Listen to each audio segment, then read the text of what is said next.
ஆத்தூரில் அதிமுக சட்டமன்ற உறுப்பினரின் அலுவலகம் பல லட்சம் ரூபாய் செலவில் வாஸ்து முறைப்படி மாற்றியமைக்கப்படுவதாக சர்ச்சை ஏற்பட்டுள்ளது.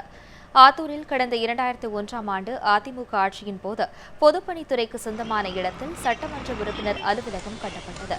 எனினும் வாஸ்து சரியில்லை என கூறி அதன் பிறகு வந்த சட்டமன்ற உறுப்பினர்கள் இந்த கட்டிடத்தை பயன்படுத்தவில்லை.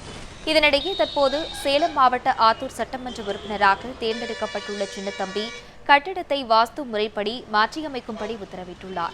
இதற்காக பொதுப்பணித்துறை மூலமாக பல லட்சம் ரூபாய் செலவில் கட்டிடத்தை மாற்றியமைக்கும் பணி நடைபெற்று வருகிறது. மக்களின் வரிப்பணத்தை வீணடிக்கும் நோக்கில் கட்டிடம் புதுப்பிக்கப்படுவதற்கு சமூக ஆர்வலர்கள் எதிர்ப்பு தெரிவித்துள்ளனர்.